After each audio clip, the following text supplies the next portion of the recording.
শেষ দিকে এসে জমে উঠেছে ঢাকা আন্তর্জাতিক বাণিজ্য মেলা। গৃহস্থলী পণ্য কিনতে স্টলগুলোতে ভিড় করছে গৃহিণী। কেনার আগে যাচাই বাছাই করছেন দাম ও গুণগত মান। দৈনন্দিন কাজের বাড়তি ঝামেলা এড়াতে রুটি বানানো কিংবা সবজি কাটার মেশিনের মতো প্রয়োজনীয় পণ্যের প্রতি দর্শনার্থীদের আগ্রহ বেড়েছে বেশ। আর শেষ মুহূর্তের বিক্রি আরও গতিশীল করতে দেওয়া হচ্ছে বড় ছাড়। পাইকারি সেল করি আমরা মেলার মাঠে আসি শুধু আমাদের মালটা কাটানোর জন্য। আমাদের প্রচুর পরিমাণ মাল আমরা তৈরি করি, মালগুলো শুধু কাটানোর জন্য আমরা মেলার মাঠে আসি। বাণিজ্য মেলার প্রথম দিকে আমাদের প্রাইসটা ছিল অনেক বেশি, তখন ছিল দেখা যায় 2200 টাকাও ছিল, 2400 টাকাও ছিল, সেটা কোয়ালিটি ভাগ করে প্রাইসটা নির্ধারিত ছিল। তো এখন দেখা যায় মেলার প্রায় শেষ পর্যায়ে, এখন দেখা যায় একটা রিজনেবল প্রাইসে চলে আসছে, 1500 টাকার মধ্যে চলে আসছে। এবারে 27তম বাণিজ্য মেলার শুরু থেকে ক্রেতাদের সরব উপস্থিতি ছিল, তবে শেষের দিকে এসে প্রয়োজনীয় পণ্য কিনছেন অনেকেই।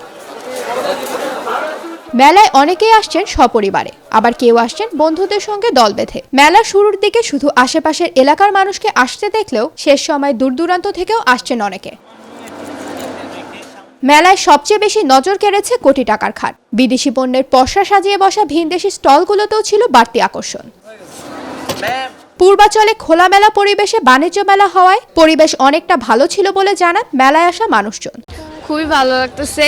অ্যাকচুয়ালি এর আগের বার 2020-এর আগে যে বাণিজ্য মেলাটা ছিল এটা থেকে এটা মেবি অ্যাকচুয়ালি বেটার, কারণ হচ্ছে এটার যে ডেকোরেশন সব আলাদা আলাদা সেকশনে আছে, তো মানুষ হারায় যাওয়ার ভয় নাই, তারপর সৌন্দর্যটা অনেক বেশি, চলাফেরা করতে আরাম। কারণ আগে যেটা ছিল ওয়াশরুমটা কষ্ট ছিলই ছিল, এখন কিন্তু একদম পার্মানেন্ট ওয়াশরুম, এই দিকগুলো অনেক সুবিধা। চট্টগ্রাম থেকে প্রথম আসছি, এখানে পরিবেশটা অনেক সুন্দর, অনেক ভালো লাগতেছে, কেনাকাটা করছে অনেক। খুব ভালো লাগতেছে, এই জায়গাটা অনেক সুন্দর, পরিবেশটা ভালো লাগছে আমার। প্রথম দিকে রাজধানী শহর থেকে একটু দূরে হওয়ায় বাণিজ্য মেলা তেমন জমে ওঠেনি। এবারের মেলায় আসা ক্রেতা বিক্রেতারা বলছেন এবছর স্বরূপে ফিরেছে বাণিজ্য মেলা।